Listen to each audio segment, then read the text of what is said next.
चलो, अब जरा मुझे एक बात बताओ कि हम लोगों ने कल एल्डोक्साइन करा था कि मेरे पास एक कीटोन है, इसको कीटोक्साइन बोल देंगे, ये CH3 है, यहाँ C2H5 लगाए और एक H2NOH। इसमें से वाटर मॉलिक्यूल रिमूव होगा और एक कंपाउंड फॉर्म होगा जो कि होगा आपका C double bond N OH, एक CH3, एक तरफ एक बार इसे एल्डिहाइड लेके कर लो। क्या बताया था भाई, ये कौन सी फॉर्म थी? यहाँ पर लोन पेयर बचते हैं बच्चे, उसको मैं ऐसे करके दिखाती हूँ। अब मुझे बताओ ये कौन सी फॉर्म थी, सिस या ट्रांस? कीटोक्साइन। ये तो एल्डोक्साइन बना, इसको बोलते हैं हम एल्डोक्साइन। एल्डोक्साइन कैसे बन रहा है आपका? एल्डिहाइड लिया मैंने, ठीक है, एल्डिहाइड, और ये ऑक्साइन की आपने क्या कराई, रिएक्शन करवाई, इसमें से वाटर मॉलिक्यूल रिमूव हुआ और ये कंपाउंड फॉर्म हुआ। इस कंपाउंड को बोलते हैं हम एल्डोक्साइन। इसके भी दो टाइप्स बन सकते हैं, क्यों? क्योंकि ये रिस्ट्रिक्टेड रोटेशन है बीच में। तानिया ने बताया भाई ये ट्रांसफॉर्म है, ये ट्रांसफॉर्म है, याद है किसी को भाई ये ट्रांसफॉर्म है आपकी या सिस फॉर्म?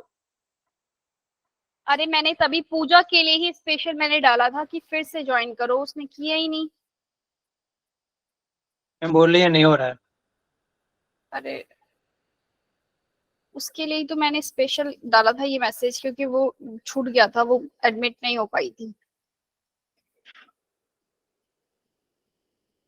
चलो, तो ये आपकी जो फॉर्म है ये कैसी फॉर्म है भाई? एल्डो ऑक्साइन। अब ये सिस है या ट्रांस कैसे पता चलेगा? हमने क्या भाई, मैम टॉपिक क्या चल रहा है? Geometrical isomerism, cis and trans. सबसे स्टार्टिंग में पहले क्लास में आया करो, सबसे पहले वही छप रहा होता है, तुम बीच में आओगे तो तब भी नहीं पता चल रहा। लास्ट क्लास में आए थे ना, सिस और ट्रांस कर रहे थे, वही कर रहे हैं स्टार्ट। अब मुझे एक बात बताओ, ये C डबल बॉन्ड N आपका जो बना, अगर ये लोन पेयर नहीं आई पूजा अभी तक, OH, ये आपका है एक H, हाइड्रोजन अगर OH के साथ क्या रहेगा, हाइड्रोजन और OH एक तरफ रहेंगे, हाइड्रोजन एंड OH एक साथ रहेंगे, तो कौन सी फॉर्म होगी आपकी?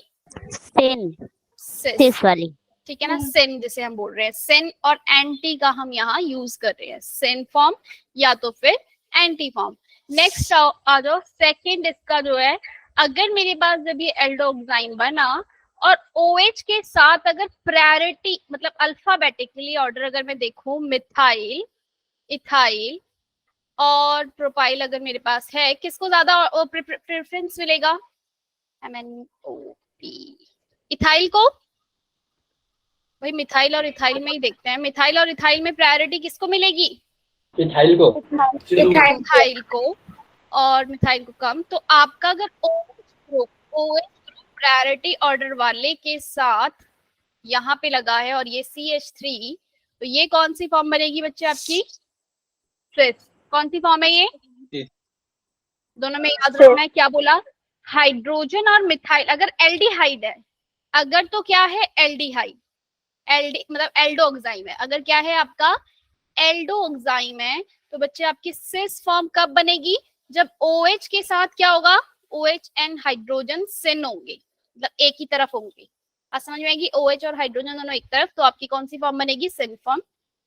लेकिन अगर कीटोक्साइम है, कीटोक्साइम माने क्या होता है भाई? क्या मेरा ये भी मेरा सिन और एंटी बना सकता है? CH3 double bond N OH और ये मतलब लोन पेयर। बोलो भाई ये आपका सिन और एंटी बनाएगा? No ma'am. क्यों नहीं बनाएगा? मैम कार्बन एटम पे सेम सब्स्टिट्यूट है। वेरी गुड, क्योंकि कार्बन एटम के पास दोनों तरफ ये जो ग्रुप लगा है ये दोनों सेम है, तो यहाँ पे सिन और एंटी फॉर्म बनेगी ही नहीं। क्लियर हुई ये बात? Yes ma'am.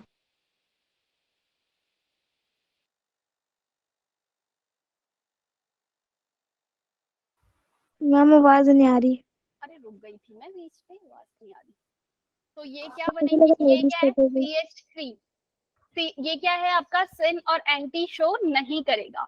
यही इसकी जगह अगर मेरे पास क्या हो जाए यहाँ पे C2H5, तो ये करेगा भाई सिन और anti form show. Yes ma'am. अब मुझे बता दो कि Yes, ma'am. ये सिन है या फिर एंटी, किसके रिस्पेक्ट में देखना है हमने? OH के। प्रायोरिटी ऑर्डर इथाइल और मिथाइल में किसको मिलेगी? इथाइल। इथाइल को। तो ये कौन सी फॉर्म हो जाएगी आपकी? एंटी। वेरी, ये कौन सी फॉर्म हो गई आपके पास? Anti form. ठीक, मैम ट्रांस वाला ही एंटी होता है ना? हाँ, ट्रांस ट्रांस वाला ही एंटी होता है, सिस वाला आपका सिन होता है। इसी तरीके से सेम आपका एल्जो कंपाउंड जो आपके होते हैं वो भी सिस सिन और क्या बनाते हैं? एंटी फॉर्म, जैसे कि N डबल बॉन्ड N और एक तरफ है आपका ये CH3, ये लोन पेयर सपोज, और यहाँ है C2H5, यहाँ हो गई ये बच्चे वाला लोन पेयर। तो ये कौन सी फॉर्म हो गई आपकी? एंटी, एंटी है ना? लोन पेयर एक दूसरे के अब वो है। भाई हमने क्या बात करी थी? जो सिस और जो ट्रांस है, 3 कंडीशन मैंने बताई थी। कौन कौन सी? कि सिस और ट्रांस जो है वो क्या ज्योमेट्रिकल आइसोमेरिज्म कौन शो करते हैं? पहली शर्त क्या थी? कौन शो करते हैं geometrical isomerism? Shown by ma'am same substitute नहीं होना चाहिए कार्बन के पे। एक कार्बन के पास जो Restricted rotation. Very good. Second है आपकी रेस्ट्रिक्टेड रोटेशन। भाई रेस्ट्रिक्टेड रोटेशन क्यों बोला? क्योंकि वो रोटेट, अगर रेस्ट्रिक्टेड रोटेशन नहीं होगी तो ये इस मॉलिक्यूल और इस मॉलिक्यूल में कोई डिफरेंस नहीं है। CH3 C2H5 एक सिंगल बॉन्ड है, CH3 और C2H5, इसके सिस और ट्रांस फॉर्म हो ही नहीं सकती क्योंकि ये मॉलिक्यूल आपस में रोटेट हो जाएगा। अगर मैं इसकी जो दूसरी फॉर्म बना रही हूँ वो सेम ही है। ये कौन सी फॉर्म बनाई है? अगर मैं तुम लोग बोलोगे तो ये कौन सी फॉर्म होगी भाई? अगर किसी बच्चे को समझ ना आया हो तो ये कौन सी फॉर्म बताएगा वो? किसे से ट्रांस है? ये कौन सी फॉर्म बोलोगे आप कि भाई ये तो ट्रांस है, ये सिस है? क्या ये सिस और ट्रांस है? No ma'am. नहीं है। क्यों? बीच में एक सिग्मा बॉन्ड है जो कि इजीली ये रोटेट कर जाएगा, मतलब ऐसे फ्लिप हो जाएगा। और सेम जो ये कंपाउंड है वो यही है, एक ही है ये कंपाउंड। इनकी फिजिकल प्रॉपर्टी और ये सब चेंज नहीं है, फिजिकल प्रॉपर्टीज चेंज नहीं है इन दोनों की, सेम ही है ये कंपाउंड। ठीक है, दोनों एक ही है, तो इसलिए ये नहीं है। बीच में क्या होना चाहिए आपका? डबल बॉन्ड होना चाहिए। डबल बॉन्ड मतलब कि अगर आपका हुआ तो वो रोटेट नहीं कर सकता। यानी कि जो ये वाली जो फॉर्म है इसकी ट्रांसफॉर्म, ये क्या है इसकी? फिक्स्ड है। सिस फॉर्म फिक्स्ड है। एक थोड़ा सा फिजिकल प्रॉपर्टीज के बारे में बात कर ले। Physical properties of cis and trans form. मुझे कोई बताएगा कि सिस और ट्रांस में कौन ज्यादा स्टेबल होगा? मैम ट्रांस होगा। सिस और ट्रांस में कौन ज्यादा स्टेबल होगा? भाई ट्रांस बोला, क्यों बोला? जरा रीजन भी बता दो। स्टेबिलिटी, स्टेबिलिटी बताओ। सिस फॉर्म ज्यादा स्टेबल होगी।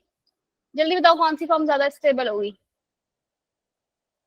ट्रांसफॉर्म। क्यों भाई ट्रांसफॉर्म क्यों ज्यादा स्टेबल होगी? अच्छा मैं एक कंपाउंड बना रही हूँ, ये एक CH3 है, CH3 CH3 H। यहाँ पे भाई दोनों बल्कि ग्रुप एक ही तरफ जब हो जाएंगे तो क्या होगा? यहाँ पे दोनों के बीच में रिपल्शन। दोनों के Yes, बीच ma'am. में क्या होगा? रिपल्शन, जो कि क्या करेगा? यहाँ पे इसको अनस्टेबल बनाएगा। तो सबसे ज्यादा फॉर्म जो दूर दूर जितना ये रहेंगे एक दूसरे से बल्कि ग्रुप, तो उतना ही ज्यादा कंपाउंड क्या होगा आपका? स्टेबल होगा। तो कौन सी वाली फॉर्म ज्यादा स्टेबल है? ट्रांसफॉर्म। अब जरा मुझे डाइपोल मूवमेंट के बारे में बताओगे। डाइपोल मूवमेंट किसका ज्यादा होगा? तुम लोगों को डाइपोल मूवमेंट कैलकुलेट करना आता है? 11th क्लास में किया होगा हमने। एक दूसरे से कैंसिल आउट हो गए तो 0 हो जाता है, और नहीं वो ऐड हो रहा है तो फिर प्लस हो जाएगा। जरा मुझे इस वाले का डाइपोल मूवमेंट बताओ जरा। ट्रांस का ज्यादा होगा सिस का? Ma'am, cis का. सिस का डाइपोल मूवमेंट ज्यादा होगा यस मैम। और ट्रांस का तो एक दूसरे से कैंसिल आउट हो जाएगा। भाई हमने पढ़ा है ना, ट्रांस एक दूसरे से क्रॉस मल्टीप्लाई होकर कैंसिल आउट। अरे फॉर्मूला लिख दिया इसने, इसका आदर्श ने, इसका डाइपोल मूवमेंट। फिजिक्स का। हाँ फिजिक्स का। चलो अभी मुझे बताओ डाइपोल मूवमेंट सिस वाले का जो रहेगा वो क्या रहेगा? ज्यादा रहेगा एज कंपेयर टू ट्रांस, क्योंकि ट्रांस एक दूसरे को क्या कर रहा होगा? कैंसिल आउट कर देगा ओवरऑल डाइपोल मूवमेंट। क्लियर है ये वाली बात? अब बताओ जरा पोलैरिटी किसकी ज्यादा होगी, सिस की या ट्रांस की? ट्रांस की. मैम ट्रांस की। कैसे? पोलैरिटी तो कैंसिल आउट हो जाएगी। पोलैरिटी मतलब क्या, पोल जनरेट होना। डाइपोल मोमेंट अगर सिस का ज्यादा है तो पोल भी तो वहां पे ज्यादा होएगा ना, नहीं समझे? यस मैम समझ गई। समझिए ना, डाइपोल मोमेंट अगर उसके डाइपोल मतलब क्या, जहाँ पे पोल्स हैं, ठीक है? नहीं बिल्कुल ठीक है भाई आदर्श, ठीक है, बट फिजिक्स का है। पोलैरिटी आपकी किसमें ज्यादा होगी, सिस वाली फॉर्म जो होगी वहां पर पोलैरिटी ज्यादा होगी as compare to trans form. Boiling point बताओ जरा किसका ज्यादा होगा, सिस का? अच्छा ये पोलैरिटी एक्सप्लेन करना है सिस और ट्रांस में, समझ में आ गया ना? ट्रांस कैंसिल आउट हो जाएगी पोलैरिटी, जैसे पोल जनरेट हुआ इधर भी दोनों आपस में क्या हो गए,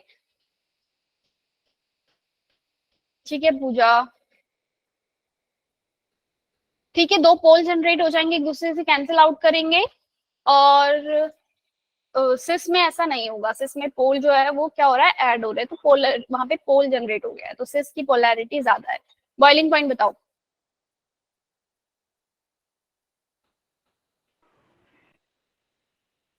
बॉइलिंग पॉइंट किसका ज्यादा होगा? दीपिका, सानिया किस चीज का लिख रही है, ट्रांस का बॉइलिंग पॉइंट? जहां पर पोल, जहां पर मतलब पोलैरिटी जिसकी ज्यादा होगी बॉइलिंग पॉइंट उसका ज्यादा होता है। पोलैरिटी मोर, मोर बॉइलिंग पॉइंट। क्लियर है भाई? मोर बॉइलिंग पॉइंट किसका ज्यादा होगा, बताओ जल्दी से। मैम सिस का। मैम सिस का। सिस का बॉइलिंग पॉइंट ट्रांस से ज्यादा होगा। Fifth number melting point. Melting point किसका ज्यादा होगा? मेल्टिंग पॉइंट बच्चे ट्रांस का ज्यादा होगा। क्यों ज्यादा होगा? क्योंकि ट्रांस क्योंकि में वो स्टेबल है। स्टेबल, स्टेबल, स्टेबल भी। और आपका जो है ना, जब आपके क्रिस्टल लैटिस बनता है, क्रिस्टल बनेंगे उसके, तो ट्रांस में एक दूसरे के अंदर क्या हो जाएंगे, वो फिट हो जाएंगे। अपोजिट है ना एक दूसरे से, जो दूसरा मॉलिक्यूल होगा वो ऐसे ऐसे फिट हो जाएगा उसमें। तो जो ट्रांसफॉर्म है वहां पे क्रिस्टल लैटिस जो है वो परफेक्ट बन जाता है, तो वहां पे हाँ बोलो अमन, मेल्टिंग पॉइंट ज्यादा। मैम बॉइलिंग पॉइंट लगेगा बता देना। बॉइलिंग पॉइंट जिसमें पोलैरिटी ज्यादा, अभी हमने पोलैरिटी देखी किसकी ज्यादा होगी, सिस और ट्रांस वाली फॉर्म में से।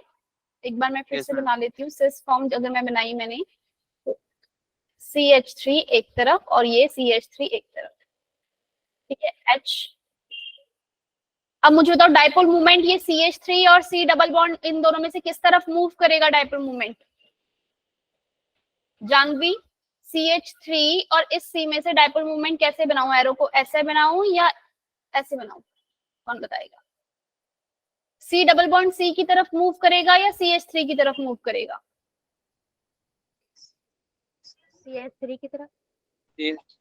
नहीं, सब आवाज वॉइस नहीं आई मुझे दोनों की। बच्चे ये C डबल बॉन्ड C की तरफ मूव करेगा, क्यों? क्योंकि ये sp3 हाइब्रिडाइजेशन है कार्बन की, और ये कौन सी हाइब्रिडाइजेशन है, sp2।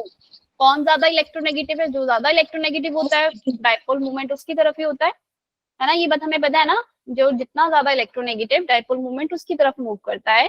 तो यहाँ पर ये sp2 है तो इस तरफ मूव करेगा, ये इस तरफ मूव किया, ये भी इस तरफ मूव किया, तो ओवरऑल जो डाइपोल मूवमेंट रहेगा वो ऐड हो रहा होगा, मतलब दोनों का ऐड होके एक आएगा ना। और इधर से भी आपका जो डाइपोल मूवमेंट है किस तरफ मूव कर रहा है, मतलब दोनों का एक दूसरे की तरफ, मतलब की तरफ ही आ रहा है। नेक्स्ट बनाते हैं अगर हम ट्रांसफॉर्म, CH3, ये H इधर यहाँ मूव कर रहा है और इस तरफ यहाँ मूव कर रहा है, दोनों के ओवरऑल ये ऊपर की तरफ जा रहा है तो ये नीचे की तरफ आ रहा है, तो क्या हो रहा है, एक दूसरे के साथ कैंसिल आउट हो रहा है। मैम यस मैम मेरा डाउट अलग है मैम। जो वो आपने कोऑर्डिनेशन कंपाउंड चैप्टर पढ़ाया था उस टाइम मैं ले नहीं पाई थी लेक्चर, तो मैंने मैम रिकॉर्डेड लेक्चर्स देखे, बट मैम कुछ डाउट्स है तो वो आप अभी क्लास के एंड में बता दीजिए। हाँ बिल्कुल सृष्टि। तो मोस्ट इलेक्ट्रोनेगेटिव एलिमेंट कौन से होते हैं आदर्श? जैसे मुझे क्या पता, मैंने तो तुम्हें इलेक्ट्रोनेगेटिव एलिमेंट कौन से ज्यादा होते हैं ये भी नहीं पता कि पूछ रहे हो, बता रहे हो। Fluorine, CH3-। अरे सबका अपना अपना ऑर्डर है, फ्लोरीन क्लोरीन तो है ही। अगर मैं नीचे की तरफ जाती हूँ तो डिक्रीज होते हैं, when we move left to right तो इंक्रीज होता है। ऐसी sp2 sp3 कार्बन में अगर पूछा जाए तो sp3 sp सबसे ज्यादा electronegative, then sp2 then sp। Ma'am more s character होता है ना? हाँ, मोर एस कैरेक्टर है, इसमें 50% एस कैरेक्टर है, इसमें 33.33% है और इसमें आपका 25% एस कैरेक्टर है। एस कैरेक्टर कैलकुलेट करना आता है? Yes ma'am. S orbital 1, total number of orbital 2, divide में 2 multiply by 100। S 1, total number of orbital 3। आदर्श आया समझ में? 100, तो ये 33 आ गया। हाँ, वही होते हैं भाई, वही होते हैं।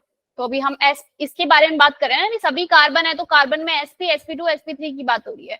चलो, मेल्टिंग पॉइंट पी बात भी हो गई। सॉल्युबिलिटी किसकी ज्यादा होगी, सिस की या ट्रांस की?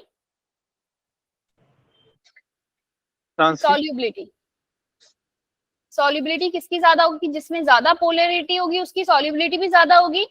पोलैरिटी किसकी ज्यादा है? सिस वाले की ज्यादा है, तो सॉल्युबिलिटी भी किसकी ज्यादा होगी उसमें? मैम सिस की। क्लियर है?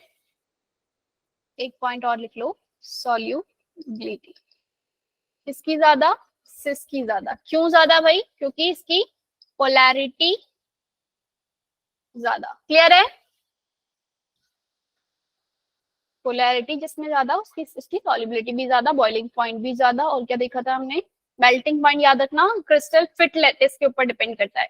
अच्छा, एक और क्वेश्चन, चलो उसको हम उसी टाइम पे करेंगे। फ्यूमेरिक और मैलिक एसिड कौन, इन दोनों फ्यूमेरिक और मैलिक एसिड में कौन सा आइसोमेरिज्म है? Fumaric acid geometrical. कौन सा वाला सिस है, कौन सा वाला ट्रांस है?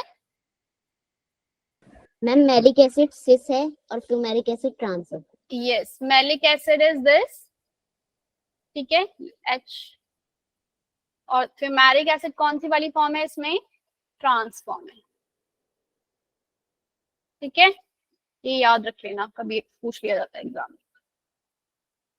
अब तक जो हमने बात करी थी वो थी ज्योमेट्रिकल आइसोमेरिज्म की डबल बॉन्ड, पर ऐसा नहीं है कि सिर्फ डबल बॉन्ड हो तो ही आपका वो ज्योमेट्रिकल आइसोमेरिज्म शो करेगा। लास्ट में हमने कंपाउंड किया था भाई, अगर ये साइक्लोएल्केन कुछ बन गया, तब हम बात कर रहे हैं ज्योमेट्रिकल आइसोमेरिज्म इन साइक्लोएल्केन। सबसे छोटी रिंग ली, क्या मैं इसको भी बोल सकती हूँ ये सिस और इसकी ट्रांसफॉर्म?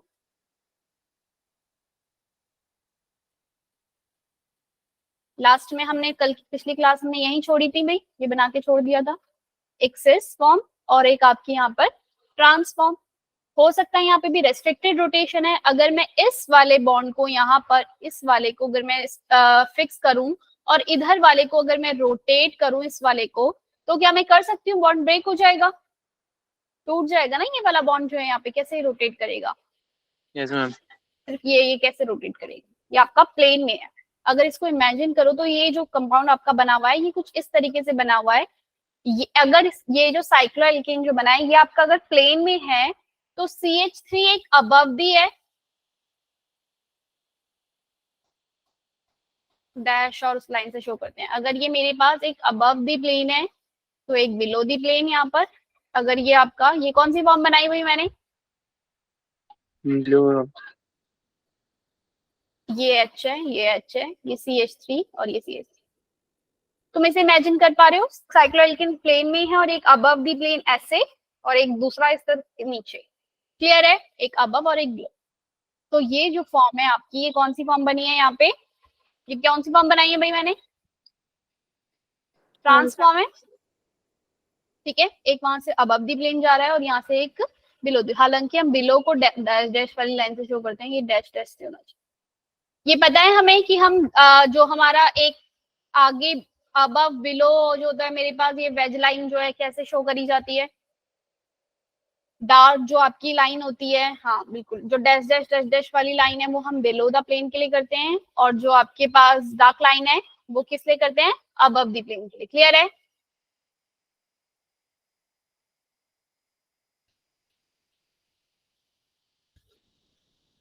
तो ये भी जो कंपाउंड है, इसी तरीके से अगर मैं साइक्लोब्यूटेन का बनाऊं,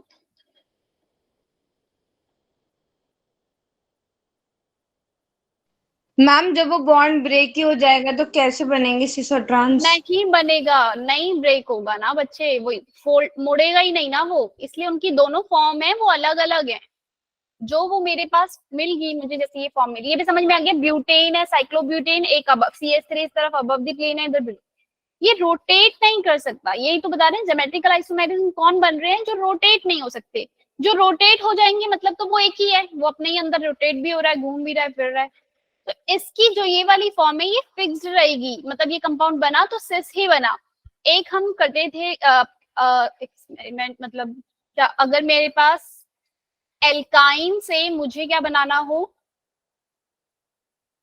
प्लेडियम सल्फेट एक करवाया था भाई, अगर याद हो 11th क्लास में पढ़ा होगा कि अगर हम कोई एक प्लेडियम सल्फेट लेते हैं, मुझे एकदम नाम नहीं याद आ रहा, सोडियम था, प्लेडियम सल्फेट की प्रेजेंस में अगर मैं यहाँ पर CH इसको करवाती हूँ तो कौन सी वाली हाइड्रोजनेशन करवाते हैं, तो कौन सी फॉर्म बनेगी इसकी, हाइड्रोजनेशन करवाऊंगी। सपोज यहाँ पे एक CH3 मॉलिक्यूल है, इधर भी CH3 है, तो अगर मैं प्लेडियम सल्फेट की प्रेजेंस में करवाती हूँ इसका हाइड्रोजनेशन, तो ये कौन सा वाला बनेगी, सिस फॉर्म बनती है। कौन सी बनेगी ये इसकी, सिस फॉर्म होगी। तो अब ये फिक्स्ड है, थोड़ा सा हम हट गए लीक से। ये एल्काइन और एल्कीन अगर तुम लोगों ने पढ़ा होगा तो तब हमने किया था, प्लेडियम सल्फेट या कुछ लेते हैं, इसकी प्रेजेंस में अगर हाइड्रोजनेशन कराते हैं तो सिस फॉर्म बनती है।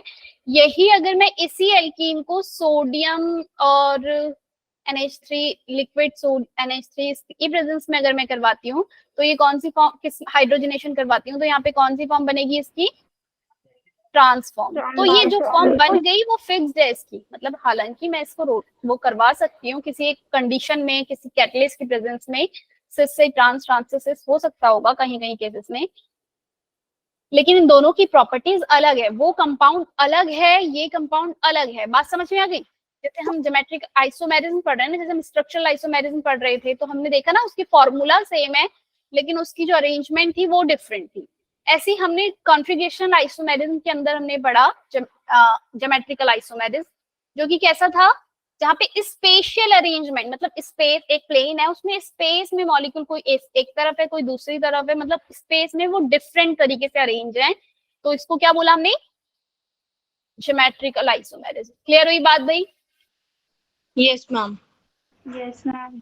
चलो ऐसे ऐसे उससे हटाया मत करो टॉपिक से। क्या पढ़ रहे थे भाई हम? अब मुझे जरा ये बताओ, सेम इसी तरीके से ये भी कर सकती हूँ मैं, इसकी एक सिस फॉर्म बनेगी, एक ये CH3, ये एक ट्रांसफॉर्म है।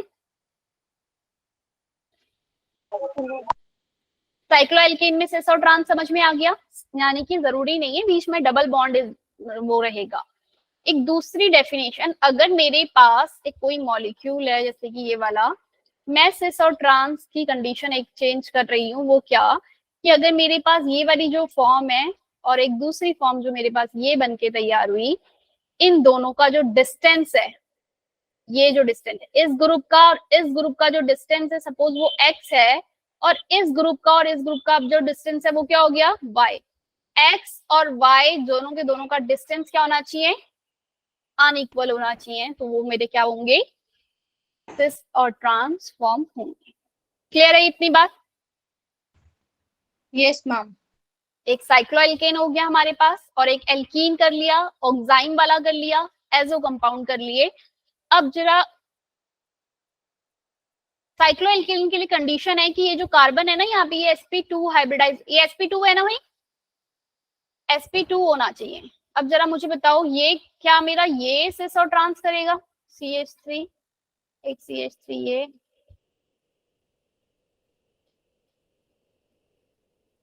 कायदे से तो सब बोलेंगे यस मैम, है भाई।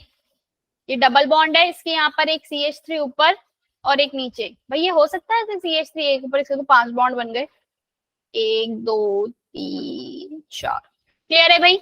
ये हमेशा बीच में जब भी आपके साइक्लोब्यूटीन जो होगा, साइक्लो मतलब cyclo alkene, cyclo alkene does not show geometrical isomerism. Clear है ये बात? क्यों नहीं कर रहा?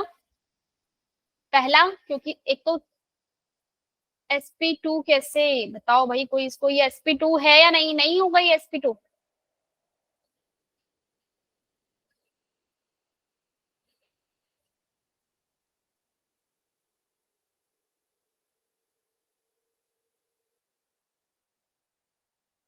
खुद ही निकाल कर देखो भाई। sp2 होगा या sp3 होगा, जल्दी बताओ। sp3, सॉरी, sp3 मैम होगा। डबल बॉन्ड भी है। किसमें? नहीं, ये किसकी बात कर रहे हो भाई आदर्श? होगा। अब जरा मुझे ये बताओ, क्या अगर मेरे पास ये कंपाउंड है, तुम देख के तो बोलोगे भाई हाँ इसमें भी मैं सिस और एक ट्रांस बना दूं, CH3 एक तरफ, CH3 एक तरफ, हाँ या ना? या फिर एक इसको यहाँ पे ना भी लो तो उसको बैलेंस कर लो, यहाँ लगा लो। पर ऐसा नहीं होगा। दोनों ही कार्बन जो साइक्लोब्यूटीन वाले, ये दोनों के दोनों क्या होने चाहिए आपके? सिंगल बॉन्ड होने चाहिए, मतलब sp3 कार्बन होना चाहिए। क्लियर है भाई? sp3, ठीक है भाई आदर्श, गुड। अब आपके और नेक्स्ट कंपाउंड आ जाओ। किसी को ये पता है एलीन क्या होता है? एलीन,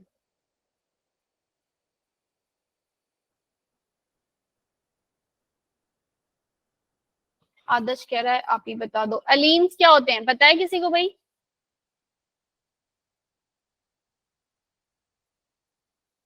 हम सुनाए कहीं?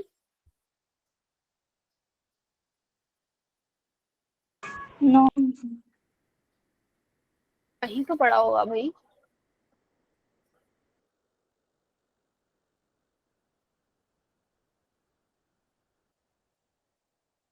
मैम जब कार्बन कार्बन में डबल बॉन्ड होता है। ये होता है आपका, दिख रहा है? जब आपके 3 कार्बन के, ये जो कार्बन है यहाँ पे, ये कार्बन बीच वाला, ये कौन सा हाइब्रिडाइजेशन है यहाँ पे इसका? sp। Yes ma'am.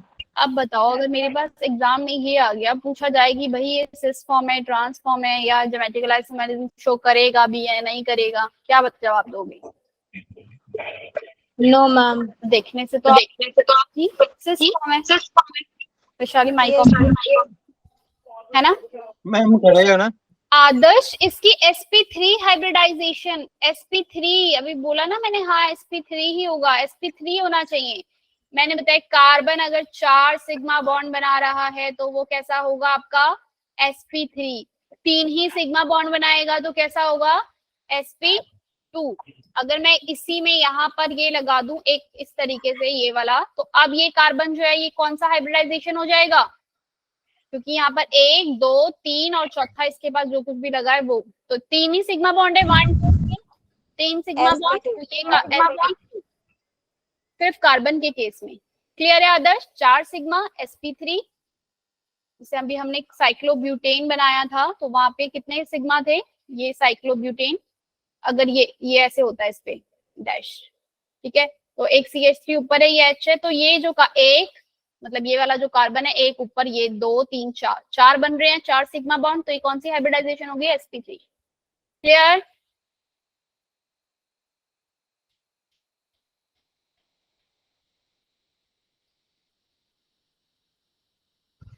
चलो अब जरा मैं क्या पूछ रही थी, ये अलीन के बारे में बात कर रहे थे। बट ये जियोमेट्रिकल आइसोमेरिज्म आपका शो नहीं करते। क्यों नहीं करते ये जियोमेट्रिकल आइसोमेरिज्म शो? क्योंकि यहाँ एलीन में जो ये वाला जो अगर आपका अबव द प्लेन और बिलो द प्लेन है, अगर ये ऐसे ऊपर और नीचे है, तो ये वाला जो बॉन्ड बन रहा है ना, ये आपका प्लेन में है। एक अगर ये इस तरीके से C डबल बॉन्ड C अगर ये है, तो एक बॉन्ड अगर ये जो 2 बॉन्ड इस तरफ लगे हैं, अगर वो ऐसे कॉर्नर वाले हैं इस तरफ प्लेन में, तो जो इधर वाला CH3 और वो है, एक अबव है और एक बिलो है। बात समझ में आई? अरे एक हाइड्रोजन है आदर्श जो दिख नहीं रहा, वो हाइड्रोजन कार्बन को बैलेंस करने के लिए आपको अपने आप लगाना पड़ेगा। मैम एक बार बता दो आपने क्या बताया।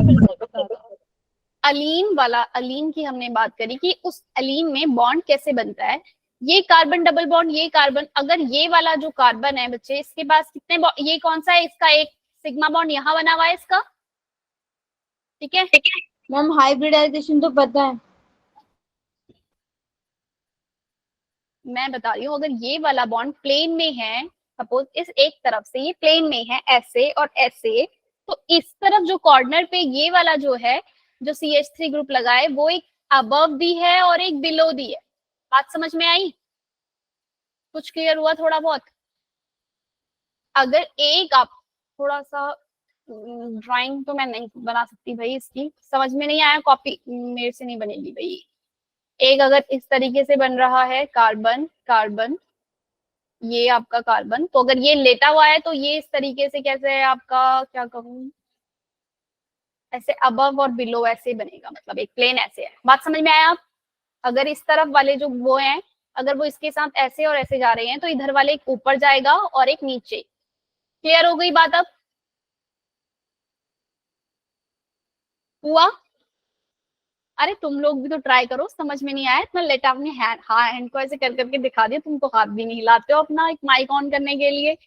ऐसे ऐसे, मतलब अगर एक आपका प्लेन के साथ है इस तरीके से, जो ये प्लेन है, सपोज ये एक प्लेन है, पेपर है, तो पेपर के साथ एक को अगर ऐसे ड्रॉ करोगे तो इस वाले को फिर 3D फॉर्म में देखो तो ये एक CH3 ऊपर की तरफ जाएगा और H वाला जो मतलब C2H5 दूसरा जो भी कंपाउंड है वो आपका नीचे की तरफ, बिलो और अबव, और ये वाला प्लेन में। तो अगर बाई चांस ये वाला रोटेट भी हो जाता है, इसको अगर मैं रोटेट भी कर देती हूँ तो भाई ये जो मेरे पास, अगर मैं इसको रोटेट भी कर दूं अबव और बिलो वाले को, तो वो प्लेन के साथ डिस्टेंस तो अभी भी उसका वही रहेगा।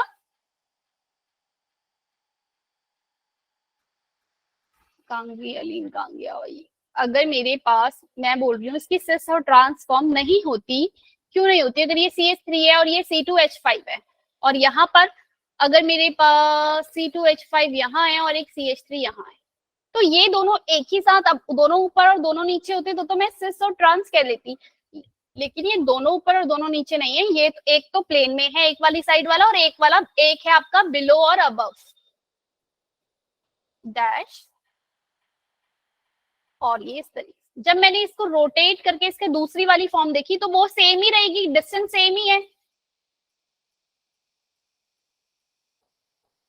अगर मेरा ये वाला CH3 जो ऊपर की तरफ ये CH3 है, ये इस वाले के साथ अगर मैं नीचे की तरफ कर दूं तब भी दोनों का डिस्टेंस सेम ही है। अगर मैं इसकी तरह दूसरी फॉर्म बना लेती हूँ, जिन जिन बच्चों को समझ नहीं आया जरा हैंड रेज करो। सबको समझ में आ गया?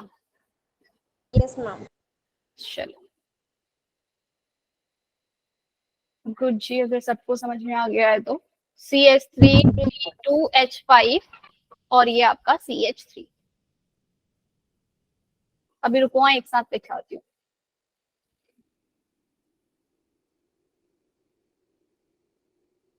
जिसे समझ में आ जाएगा तो ठीक है भाई, थोड़ा बहुत कोशिश करो। ये देखो दो कंपाउंड दिख रहे हैं अब आपको। अब ये दोनों एक दूसरे से अलग क्यों नहीं है? क्योंकि अगर मैंने इसकी जो ये C2H5 ये ग्रुप है, ये CH3 के साथ इक्वल डिस्टेंस पे ही है, ठीक है, इक्वल डिस्टेंस पे है। अब भी ये जो C2H5 है, ये जब नीचे की तरफ चला गया तब, क्योंकि ये क्या है, प्लेन में है ना, ये प्लेन में है, वो ये नीचे है। अब मैंने इसको ऊपर कर दूं, यहाँ से यहाँ का डिस्टेंस सेम है, नीचे कर दूं, यहाँ से यहाँ का डिस्टेंस सेम ही है। बात समझ में आई? आप किसी समझ में नहीं आया था, अब समझ में आया? प्लेन, एक अबव और एक बिलो। अगर मैं दो यहाँ से यहाँ का डिस्टेंस देखूं, ऐसे यहाँ से यहाँ का सेम, इसको उल्टा कर दूंगी, अगर ये रिवर्ट हो भी गया तो इधर से इधर का डिस्टेंस भी क्या सेम ही आएगा, इसलिए ये सिस और ट्रांस नहीं शो करता। क्लियर हुई बात? मैम हाँ दीपिका, हो जाएगा? क्या कह रही हो? कब तक खत्म हो जाएगा? नहीं मैम, डिस्टेंस अगर बढ़ा दें या फिर कम कर दें तब तो अलग होगा। अरे ऐसे कैसे बढ़ा दोगे कम कर दोगे? अपने ऊपर बात हो रही है, जो इनके जो डिस्टेंस है वो तो वही रहेगा ना। मैम इंडियन जुगाड़ लगा के, जुगाड़ लगा के तुम बस करो इसके चेंजेस थोड़ा सा। चलो अब बस बस बात खत्म हो गई। अच्छा, जो मैंने साइक्लोब्यूटीन की बात करी थी उसके अंदर एक थोड़ा सा चेंज, जब 7, अगर 7 या मतलब 7 से ज्यादा की जो भी रिंग रहेगी ना, 7 नंबर से ज्यादा की जो भी रिंग रहेगी उसमें, जैसे कि ये है, ये साइक्लोब्यूटीन है आपका, जबकि जो छोटी वाली जो साइक्लोब्यूटीन बनेगा 7 से कम वाला, वो आपका शो नहीं करेगा। लेकिन जैसे ही रिंग थोड़ा सा बड़ी हो जाती है, 7 से बड़ी, तो वो आपका सिस और ट्रांसफॉर्म शो करेगी। नजर आ रहा है? ये थोड़ा सा जूम करूं, देखा क्या बोला मैंने? अगर कार्बन की रिंग 7 से ज्यादा, 8 मतलब 8-9 से ज्यादा की है तो वो आपका सिस और ट्रांसफॉर्म शो करेगा। लेकिन अगर 8 से कम की जो रिंग होगी उसमें वो सिस और ट्रांसफॉर्म शो नहीं करेगा। क्लियर हो गई ये बात? क्या दीपिका? इसमें तो करेगा, किसमें तो करेगा? आपने टिक करा है। बच्चे मैंने बोला कि 7, अगर नंबर ऑफ कार्बन की जो रिंग बनी है वो 7 या 7 से आपकी कम की है, 7 या 7 से कम की है, तो जीआई सिमेट्रिकल आइसोमेरिज्म शो नहीं होगा। क्यों शो नहीं होगा? क्योंकि स्ट्रेन आ जाएगा। स्ट्रेन मतलब वो अंदर की तरफ से इसकी फॉर्म में ऐसे फोल्ड, ये दिख रहा है, यहाँ हाइड्रोजन इजीली यहाँ फोल्ड हो गया। अगर ये रिंग यहीं पे खत्म होती और ये अब यहाँ पे हाइड्रोजन इधर को अंदर को जा पाता? नहीं जा पाता, क्योंकि स्ट्रेन आ जाता रिंग में। क्या वो मोड़ नहीं सकता इतना अंदर तक, उसकी ट्रांसफॉर्म नहीं बना सकता वो। क्लियर है? 90 डिग्री नहीं बना सकता वो उसका। sp2, मुझे एक बात बताओ, sp2 का जो बॉन्ड एंगल होता है वो कितना होता है? 120 डिग्री होना चाहिए। अब ये 120 से कहां पर पहुंच रहा है? 90 डिग्री पे। इसके लिए बहुत डिफिकल्ट है, इतना ज्यादा उसको मतलब 120 डिग्री ये होना चाहिए था, पर इसको 90 डिग्री तक बनाना इस छोटी रिंग में डिफिकल्ट है। क्लियर हो गई ये बात? लेकिन अगर रिंग बड़ी रहती है तो वो उसको एडजस्ट कर लेगा, 90 डिग्री तक कर लेगा। क्लियर है? बस इतना याद रख लो। आगे बढ़े अब सिस और ट्रांस से। अभी तो बहुत कुछ है इसके अंदर, पढ़ना है क्या हमें? नंबर ऑफ, चलो जरा कुछ क्वेश्चंस कर ले थोड़ा सा। ये तो हो गया सिस और ट्रांस की solubility dipole. In which cis and trans nomenclature can not be use, इनमें से कौन सा सिस और ट्रांस नहीं शो होगा?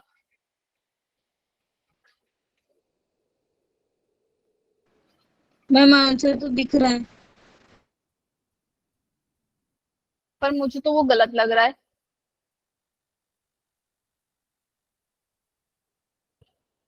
बोलो भाई।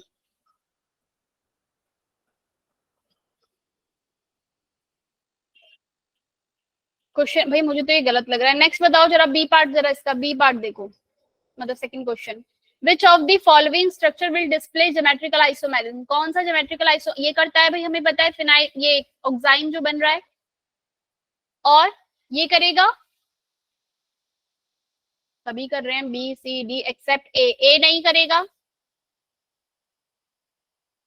क्लोरीन क्लोरीन दोनों एक ही से अटैच्ड है, यहाँ चाहे CH3 कर दो, यहाँ C2H5 कर दो, ये एक ज्योमेट्रिकल आइसोमेरिज्म शो करेगा बच्चे। मैम स्लाइड नहीं दिख रहा है। मेरी नहीं नहीं दिख रही। मैम आप जो लिख रहे हो वो नहीं दिख रहा। Yes ma'am. हाँ भाई, अब भी नहीं दिख रहा। नो मैम नहीं दिख रहा। यस मैम अब दिख रहा है मैम। अब दिख रहा। चलो, मैंने ये बनाया था। क्या ये मेरा, इसको कौन सा क्लोराइड बोलते हैं? विसिनल डाइक्लोराइड होता है या जेमिनल डाइक्लोराइड? यही पढ़ते हैं ना भाई हेलो एल्केन में हम। विसिनल बोलते हैं इसे या जेमिनल फॉर्म? कौन सी वाली फॉर्म है, जल्दी बताओ। किसी ने आंसर किया भाई? कौन सा वाला फॉर्म है ये?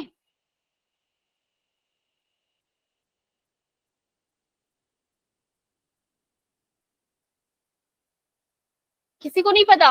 किसी ने तो पढ़ा होगा, थोड़ा बहुत तो पढ़ा होगा भाई, कहीं तो देखा होगा हेलो एल्केन, पढ़ लिया होगा, स्टार्ट कर लिया होगा, या फिर आपने अपने हाइड्रोकार्बन वाला जो चैप्टर पढ़ा था उसके अंदर भी था।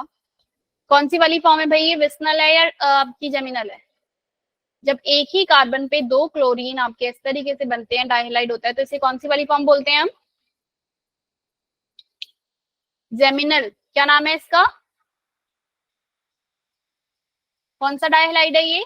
जेमिनल डाइहाइलाइड। क्लियर हुई बात? देख लो भाई, थोड़ा बहुत हेलो एल्केन भी करवा दिया मैंने, फिर मत बोलना नहीं करवा रहे हो। चल अब जरा, अगर मेरे पास 1 2 CH3 C2H5 C double bond C2H5 CH3, क्या आप मुझे बता सकते हो इसमें total number of geometrical isomerism कितने बन के तैयार होंगे?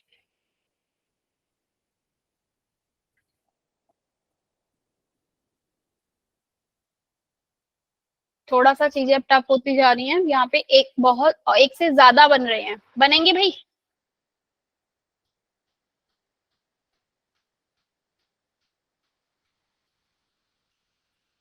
कोई बनाएगा भाई? कितने कितने बनेंगे यहाँ पे geometrical isomerism? C double bond C, एक बार CH3 के साथ C2H5 जो ये लगा हुआ है, ये पूरा का पूरा ग्रुप इसके साथ ये CH डबल बॉन्ड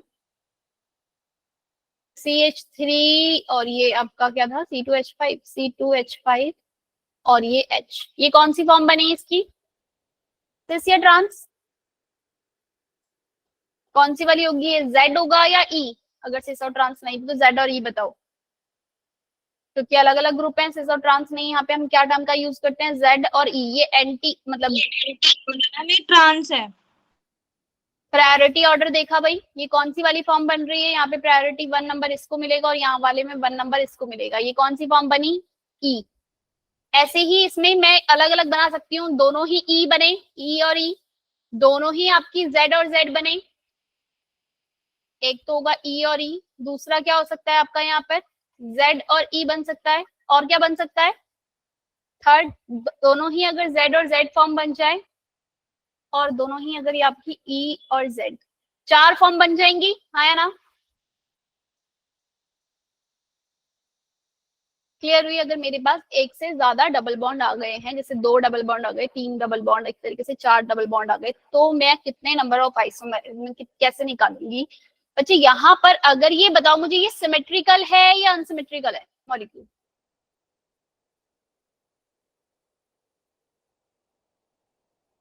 नहीं आदर्श, तुम चाहे तो छोड़ भी सकते हो। मतलब ये सिर्फ उन बच्चों के लिए जो थोड़ा सा जेई और नीट के लिए अपने आप को प्रिपेयर कर रहे हैं। मैं जल्दी खत्म करती हूँ इसे, अगर तुम लोगों को नहीं समझ में आ रहा, नहीं पढ़ना है तो।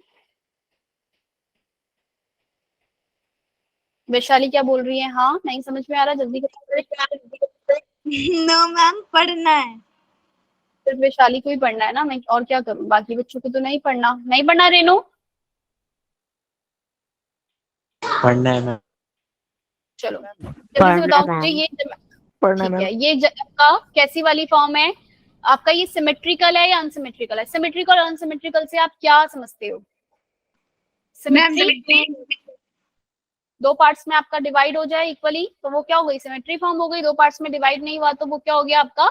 अगर भाई मैं इसकी E और Z फॉर्म की अगर मैं बात करूं, E और Z ये 2 बार रिपीट हो रहा है ना, तो टोटल नंबर ऑफ आइसोमेरिज्म इसके कितने बनेंगे? आप कहोगे ज्योमेट्रिकल आइसोमेरिज्म कितने बनेंगे? 3 बनेंगे। तो एक फॉर्मूला है आपके पास ज्योमेट्रिकल आइसोमेरिज्म के नंबर कैलकुलेट करने का, और किसका?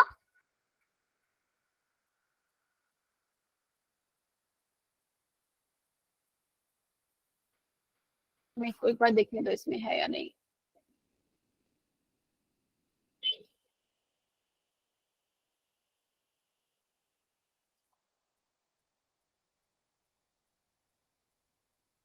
चलो, एक फॉर्मूला है आपके पास ज्योमेट्रिकल आइसोमेरिज्म के नंबर, स्टीरियो सेंटर काउंट करने हैं आपको। क्या काउंट करना है आपको? Stereo centre. स्टीरियो सेंटर मतलब कि कितने डबल बॉन्ड के आसपास जो है आपका, क्या मेरे पास ये जो मॉलिक्यूल है CH3, यहाँ 2 लिख लिया, और एक सिंगल बॉन्ड ये C double bond C CH3, और एक है आपका यहाँ पर C2H5। क्या ये वाला डबल बॉन्ड मेरा ज्योमेट्रिकल आइसोमेरिज्म शो करेगा? क्या मेरा ये वाला जो डबल बॉन्ड है ये ज्योमेट्रिकल आइसोमेरिज्म शो करेगा, हाँ या ना?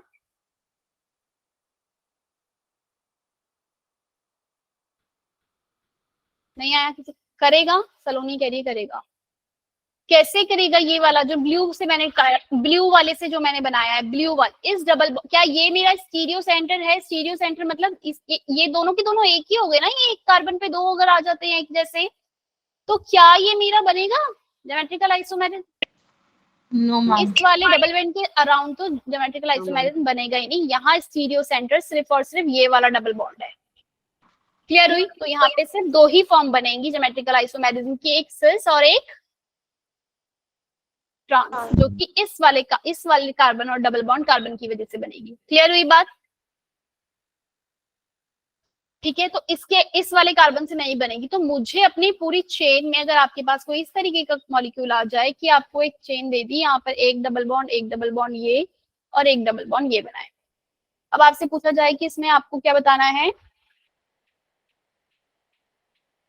ज्योमेट्रिकल आइसोमेरिज्म कितने बनेंगे ये बताओ, कितने बनेंगे? पहले तो आपको यहाँ पे क्या ढूंढना है, आपके जो स्टीरियो सेंटर है, मतलब जिसके आपके डबल बॉन्ड फॉर्म होगा, वो डबल बॉन्ड, ये वाला डबल बॉन्ड सिस और ट्रांस शो कर सकता है,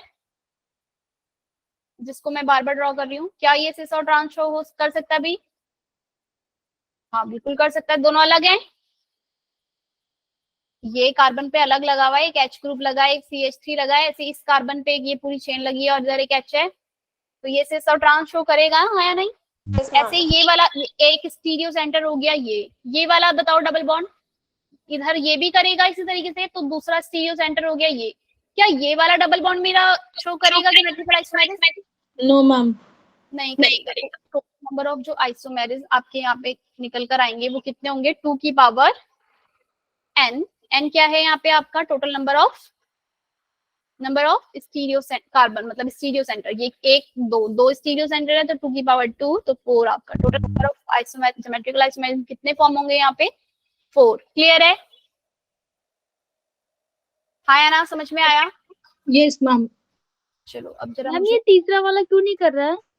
आप मुझे, अरे भाई अभी तो रूल याद किया, यहाँ पे H लगा होगा ना, यहाँ पे भी H लगा होगा, यहाँ पे भी H लगा होगा, दोनों एक ही कार्बन पे दोनों सेम ग्रुप लगे हैं H और H। Okay ma'am. ठीक है ना, इसलिए नहीं कर रहा, क्योंकि अलग अलग लगे होने चाहिए ना ग्रुप। नेक्स्ट जरा ये देखो,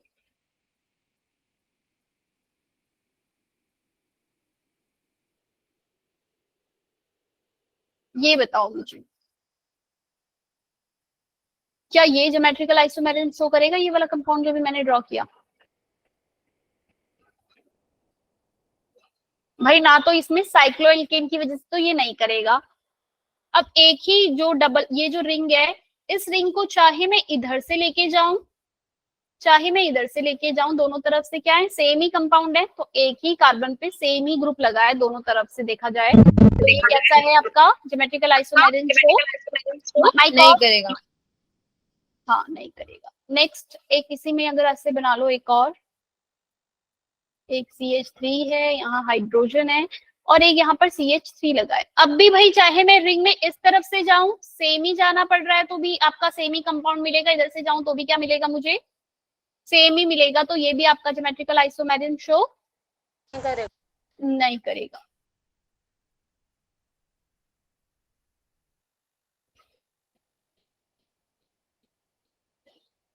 क्या ये करेगा?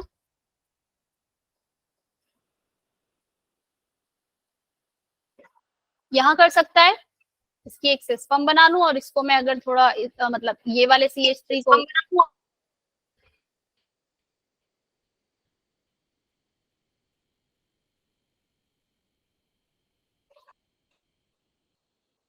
ये कौन सी फॉर्म हो गई? सिस, दोनों CH3 एक तरफ, ये दोनों अपोजिट एक दूसरे की, कौन सी फॉर्म हो गई? ट्रांस। ये बन सकती है सिस और ट्रांस, क्यों? क्योंकि यहाँ पे मैं जब दोनों तरफ से जा रही हूँ इस डबल बॉन्ड के अराउंड, तो यहाँ से जाने पे मुझे एक CH3 यहाँ पे मिल रहा है एडिशनली, और यहाँ पर नहीं मिल रहा। क्लियर हुई बात? Yes ma'am. जेई और नीट के थोड़ा क्वेश्चन है ये, आया समझ में? ज्योमेट्रिकल आइसोमेरिज्म हमारी बुक के अंदर सिर्फ ह्यूमेरिक और मेलिक के बारे में बात करी गई है, और सिर्फ इतना बता दिया, दो मेजर ग्रुप आपके एक तरफ, तो सिर्फ दो। मैम हाँ मैम एक बार इसके ऊपर वाला समझा दे, वो नहीं आया समझ में। कौन सा वाला? मैम ब्लू वाले से जो लिखा है। ये वाला? हाँ मैम ये वाला। क्या नहीं समझ में आया? क्यों नहीं करेगा? क्योंकि मैं जब मैम इस कार्बन से जो सिमेट्री हो गई ना, इस तरफ भी सेम ही कंपाउंड मुझे मिला, CH3 इधर जाए इतने नंबर पे, और इधर भी एक, मतलब ये एक ही है ये पूरा। क्लियर है? एक दोनों तरफ से गई तो मुझे सेम ही उसकी ओरिएंटेशन मिली है। अगर मैं इसको रिवर्स भी कर दूं, मतलब अगर तुम इसकी ट्रांसफॉर्म बना भी लो, बना के देखो जरा, H और ये CH3 इधर क्या था यहाँ पे, फिर एक बेंजीन रिंग, ठीक है। तो अब इसमें और इसमें कुछ अंतर है, CH3 के अराउंड ये भी सेम ही डिस्टेंस पे आएगा, मतलब दोनों एक, इधर से जाऊंगी CH3 इतनी देर में यहाँ पहुंची, और इधर से CH3 जाऊंगी तो उतनी देर में पहुंची, दोनों सेम ही कंपाउंड है ना, यस मैम। इसलिए ज्योमेट्रिकल आइसोमेरिज्म शो नहीं करेगा। ठीक है, ये GI शो नहीं करेगा, बट इसमें अलग है, इसमें CH3 और CH3 दोनों एक तरफ आ रहे हैं, तो यहाँ पे जाने पे मुझे जल्दी मिल गया, और यहाँ से जाने पे मुझे थोड़ा ये घूम के ऐसे जाना। क्लियर है भाई? समझा? Yes ma'am. Number of isomerism calculate करने का एक लंबा चौड़ा और भी फॉर्मूला था, जो कि मुझे लग नहीं रहा तुम लोग हजम कर पाओगे, तो उसको मैं यहीं छोड़ती हूँ अभी। ठीक है, जितना अभी करवाया है सिर्फ उतना उतना, जरा थोड़ा सा कहाँ से करोगे क्वेश्चंस? अभी इसके जो नोट्स आ जाएंगे इसमें पीछे आपके पास क्वेश्चंस होंगे, तो मिल जाएंगे तो ठीक है, नहीं तो जितना अभी तक करवाया है उस हिसाब से। ठीक है भाई, उतना ध्यान रखना है। हमने क्या पढ़ा आज की क्लास? वैसे हम क्या पढ़ चुके हैं? हम क्या पढ़ रहे हैं ये सब? Configurational isomerism. किसके बारे में पढ़ रहे थे ये सब हम अभी तक? कॉन्फिगरेशनल आइसोमेरिज्म दो तरीके के होते हैं, इनैंशियोमर और डायस्टीरियोमर।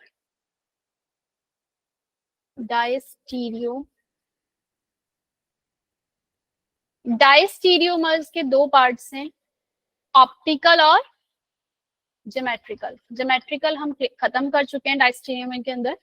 अब हमने पढ़ना है ऑप्टिकल आइसोमेरिज्म क्या होता है। क्लियर है ये बात? ऑप्टिकल आइसोमेरिज्म, ऑप्टिकल आइसोमेरिज्म को भी हम दो पार्ट्स में डिवाइड करते हैं। एक तो है हम डायरेक्ट निकालते हैं, ठीक है। अगर मेरे पास एक कंपाउंड है, सपोज ग्लूकोज, याद है किसी को? नहीं याद होगा। CH3OH, H है, अगर ये CH2OH, अगर मेरे पास ये जो OH ग्रुप है, अगर मेरे पास इस तरीके से एक चेन बनी हुई है, यहाँ जो OH ग्रुप है ये अगर मेरा राइट हैंड साइड है, राइट हैंड साइड है, तो इसे मैं कौन सी वाली फॉर्म बोलती हूँ? डेक्स्ट्रो। किसी ने पढ़ा है इसका, इसके बारे में पहले? हमने कोई क्लास में, मुझे याद नहीं है, 11th में पढ़ा है क्या हमने डेक्स्ट्रो? कोऑर्डिनेशन कंपाउंड में लिबोरोटेटरी, और मैंने तो नहीं पढ़ाया कोऑर्डिनेशन में शायद। मैम ऑप्टिकल आइसोमर में पढ़ाया। ऑप्टिकल पढ़ा था हमने क्या? Dextrorotatory, laevorotatory? Yes ma'am. अच्छा, मुझे तो याद ही नहीं बिल्कुल भी। चलो, तो मेरे पास जो कंपाउंड होता है, जो भी मेरे डेक्स्ट्रोरोटेटरी और लिबोरोटेटरी मतलब है क्या चीज? ये ऑप्टिकल आइसोमेरिज्म है क्या भाई? इसके ऊपर जो पूरी केमिस्ट्री जो है उसको मैं नहीं पढ़ाने वाली उसको अभी। अब कोई भी, अगर आपने एक लाइट है, कुछ एक एक्सपेरिमेंट सेटअप किया है, लाइट में हमने क्या किया, एक लाइट पास करवाई अपने एक मॉलिक्यूल जो है मेरे पास, यहाँ से कुछ कुछ ऐड होता है, यहाँ पे एक लगा रहता है आपका एक्टिवेटर, ये वो, यहाँ से हमने लाइट पास करवाई। अगर ये मॉलिक्यूल राइट हैंड साइड की तरफ रोटेट करता है तो मैं क्या बोलती हूँ इसे? Rotate right hand side. तो वो कैसा होता है आपका? Dextrorotatory. क्या बोलती हूँ मैं इसे? Dijkstra rotatory.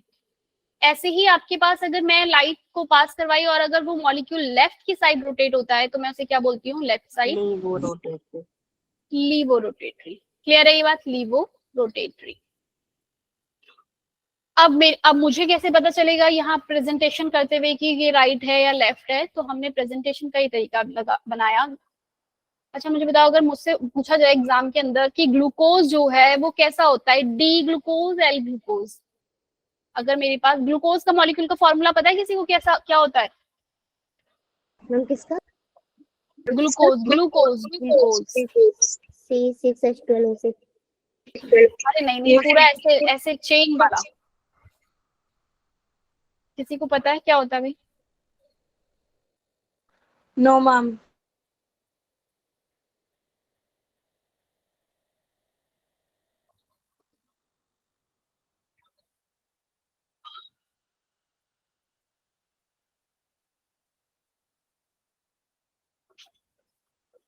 कितने कार्बन की चेन बनानी है?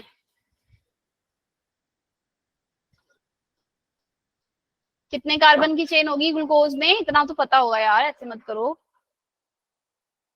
6 का 1 2 3 4 5 ही हुए तो एक और लगा लो, 6। क्लियर है भाई? कौन सा लेफ्ट हैंड साइड, कौन सा राइट? ये किया है तुमने कभी पहले? बताओ मुझे। No ma'am. यस मैम, किया था बायो कब? में। कौन सी क्लास में? अच्छा, बायो मैम में पढ़ा 11th है। क्लास में। भाई बता तो रहा है, वो बायो में पढ़ा है हम लोगों ने ये ग्लूकोज का फॉर्मूला। मैम ऐसे तो कभी नहीं पढ़ा। चलो अभी पढ़ेंगे हम ग्लूकोज वाला चैप्टर जब करेंगे। आप ये एग्जाम में है, इस बार सिलेबस में है ग्लूकोज? कोई बताएगा इस बार सिलेबस में ग्लूकोज चैप्टर आ रहा है या नहीं आ रहा है? नहीं मैम, नहीं आया है। पर फिर भी हम पढ़ेंगे। ये जो वाली ये फॉर्म है ग्लूकोज मैम को, ऐसा कोई चैप्टर ही नहीं है बुक में। मैम बायोमोलिक्यूल ना। बायोमोलिक्यूल्स नाम हाँ का। मैम आ रहा है। Yes, चलो। लेकिन वो बात अगर मेरे पास इस तरीके से कोई ज्यादा एक से ज्यादा इस तरीके से अरेंजमेंट होगी, इसको हम बोलते हैं फिशर। ये फिश की तरह दिख रहा है ना, फिशर प्रोजेक्शन। ठीक है, तो अगर आपके पास इस तरीके की अरेंजमेंट आएगी, काटेंगे ना फिश की तरह, तो इसका नाम, वैसे इसके साइंटिस्ट के नेम पे बड़ा है ये फिशर नाम से, फिशर। ठीक है, तो अगर मेरे नीचे वाला जो कंपाउंड है, यहाँ पर नीचे वाला जो लास्ट वाली जो चेन में यहाँ पर रहेगा OH, इसको मैं देखूंगी ये लेफ्ट हैंड साइड है या राइट हैंड साइड है। अगर ये लेफ्ट हैंड साइड हुआ तो मैं क्या बोलूंगी इसे, ये कौन सा वाला फॉर्म है इसकी। अगर सपोज मेरे पास एक मॉलिक्यूल है ये और ये CH2OH, तो ये कौन सी फॉर्म हो गई आपकी, लिबोरोटेटरी L फॉर्म। और ऐसे ही आपकी क्या हो गई, COH और CH2OH, ये कौन सी फॉर्म हो गई आपकी, डेक्स्ट्रोरोटेटरी एंड लिबोरोटेटरी। हाँ काजल पूछो, कुछ पूछ रही हो? मेरे ख्याल से मुझे इसे स्मॉल लेटर से शो करना चाहिए था, डेक्स्ट्रोरोटेटरी D और स्मॉल लेटर का L। क्लियर है इतनी बात? अब एक फॉर्म होती है एग्जैक्ट, मुझे पता करना कि कौन सी, ये जो रोटेट है ये कौन सी फॉर्म में करेगा, कौन से इनैंशियोमर होंगे, डायस्टीरियोमर क्या होता है। अब इनैंशियोमर क्या होता है जरा सुन लो पहले। थोड़ा सा बहुत सारे टॉपिक हैं, मुझे नहीं समझ में आ रहा कि मैं पहले क्या बताऊं तुम लोगों को, पर जो जो मुझे याद आते जा रहा है पहले वो सुन लेते हैं। ठीक है, जो जो टर्म्स यूज होंगी यहाँ पर, क्या होता है निकालना सीखना है हमें कि इनैंशियोमर बनाओ, इसका कैसे बनेगा, या ये दोनों आपस में इनैंशियोमर है या डायस्टीरियो, दो कंपाउंड दे देंगे आपको, ये पूछा जाएगा ये इनैंशियोमर है या डायस्टीरियोमर है, ये बताओ। बात समझ में आई?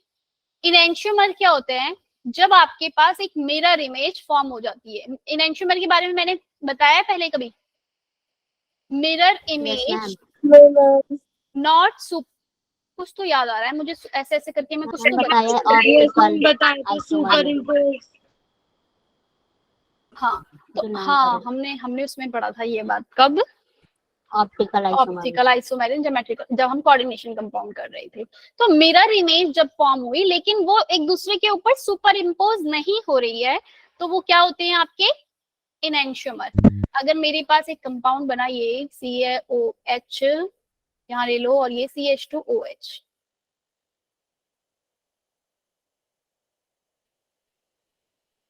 अगर मैं इसका यहाँ पर मिरर इमेज बनाऊंगी तो वो कुछ इस तरीके से बनेगी, OH OH CH2। यस, ये दोनों आपस में क्या है, एक दूसरे की मिरर इमेज है। और अगर मैं इसको एक दूसरे के ऊपर इस तरीके से रखूं, क्या ये सुपर इम्पोज होगा एक दूसरे के ऊपर?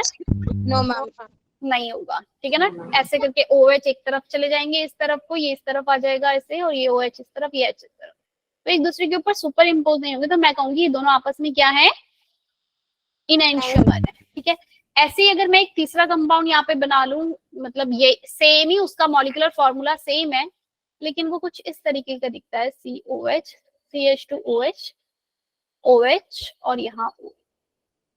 क्या नंबर 1 और नंबर 3 आपस में इनैंशियोमर है?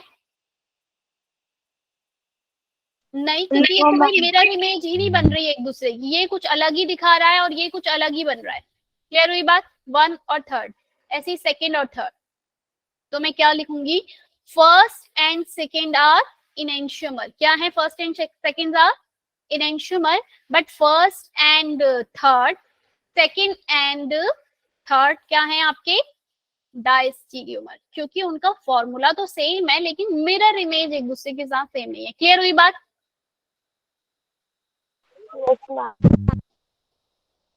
यहाँ तक क्लियर हुआ सबको? इनैंशियोमर जब इमेज बन जाए लेकिन एक दूसरे के ऊपर सिर्फ, एक ऐसी एक और टर्म होती है मीजोमर।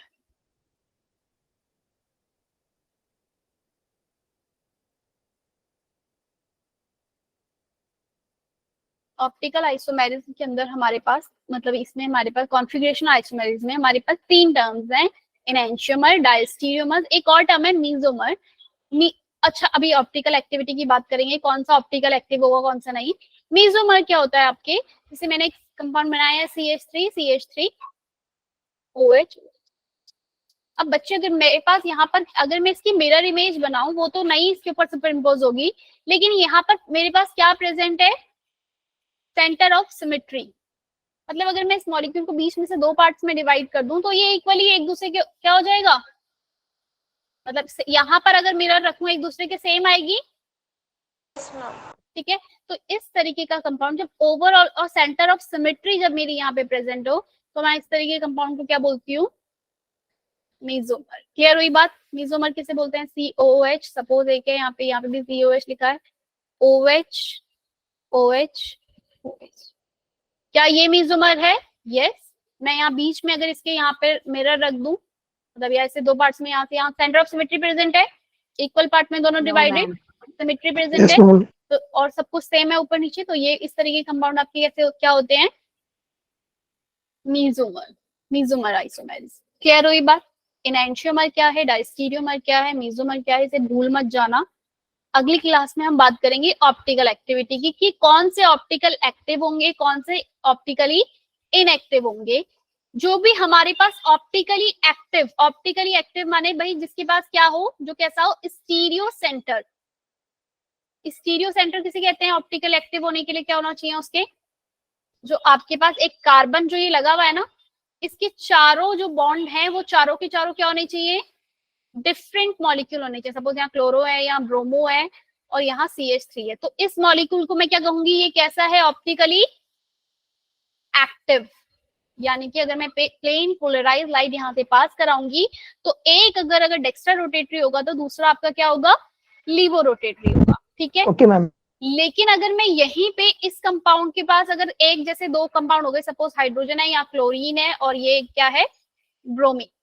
अब ये कार्बन स्टीरियो कार्बन क्या नहीं रहा, बात समझ में आई, स्टीरियो सेंटर ये नहीं है, ये ऑप्टिकली इनएक्टिव होगा। ये कैसा होगा, ये कंपाउंड आपका ऑप्टिकली इनएक्टिव। क्लियर हुई बात ऑप्टिकल इनएक्टिव और इनएक्टिव की अभी तक की। एनेंटियोमर, डायस्टीरियोमर, मीजोमर, तीन टर्म्स ये कर रही हैं। और ऑप्टिकली और एक्टिव और ऑप्टिकली इनएक्टिव के लिए फाइंड आउट करना इंपॉर्टेंट है मेरे लिए, कि मैं पहले फाइंड आउट करूं कि वो कार्बन जो है मेरा वो स्टीरियो सेंटर है या नहीं। अब मुझे एक बात बताओ, जो अभी मैंने यहाँ मीजो वाली फॉर्म ये वाली बनाई, यहाँ पे ये वाला कार्बन क्या मेरा ऑप्टिकली एक्टिव होगा, जिसको मैं ब्लू डॉट से शो कर रही हूँ, ये वाला, क्या ये मेरा ऑप्टिकली एक्टिव होगा? Yes ma'am. कैसे, दोनों ग्रुप सेम है भाई, ये पूरा का पूरा ग्रुप पे लगा ऊपर, ये मैम वॉइस डबिंग हो रही है, माइक ऑफ कर दो अपने आप ठीक हो जाएगा। नीचे ये दोनों ग्रुप सेम ही है, यस दो मैम। ग्रुप सेम हो गए, तो ये कैसा होगा, ये वाला कार्बन क्या आपका स्टीरियो सेंटर होगा? नहीं। No ma'am. No ma'am. Ma'am तो ये अगर इस कार्बन के सराउंड में ऑप्टिकली एक्टिव पूछूं कि carbon number this is optical active और इनएक्टिव, तो आप बोलोगे इनएक्टिव। क्लियर है। बाकी सारे कार्बन क्या है, ये वाला कार्बन जो है आपका, ये वाला ऑप्टिकली एक्टिव है क्योंकि चारों अलग अलग है, एक अलग, ये दूसरा अलग, ये तीसरा अलग, ये ऊपर चौथा ग्रुप जो पूरा का पूरा लगा है वो अलग। क्लियर। क्या ये वाला कार्बन ऑप्टिकली एक्टिव है COH का?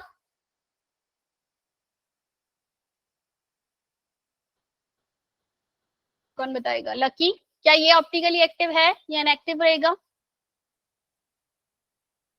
चारों उसके पास जो चार बॉन्ड बन रहे हैं वो अलग अलग होने चाहिए। क्या यहाँ पे चार बॉन्ड अलग अलग बन रहे हैं COH में? एक C डबल बॉन्ड OH और एक क्या है यहाँ पर, दूसरा यहाँ पे कार्बन की चेन लगी हुई है पूरी। बताओ ये वाला कार्बन मेरा ऑप्टिकली एक्टिव होगा या इनएक्टिव होगा? COOH। कोई तो जवाब दे दो भाई। अभी मैंने बता दिया ऑप्टिकली, यहाँ पे पूरी कोई चेन लगी हुई है सपोज। अब ये वाला कार्बन बताओ ऑप्टिकली एक्टिव है इनएक्टिव? कैसे एक्टिव है? बोला चारों बॉन्ड अलग होने चाहिए। क्या यहाँ चारों बॉन्ड अलग हैं? ये तो दो बॉन्ड एक ही ऑक्सीजन के पास जाके मिल रहे हैं। चार बन नहीं है, चार बॉन्ड के पास डिफरेंट ग्रुप होना चाहिए। वैशाली आज तुम्हारा जो माइक ऑन हो रहा है मेरी आवाज रिपीट करवा रहा है ये। नहीं सृष्टि अभी पूछ लो। चलो मैं माइक ऑफ कर रही हूँ। मैं आज की क्लास को यहीं पे एंड करते हैं। अगली क्लास में यहीं से स्टार्ट करेंगे ऑप्टिकल एक्टिविटी और इनएक्टिविटी से।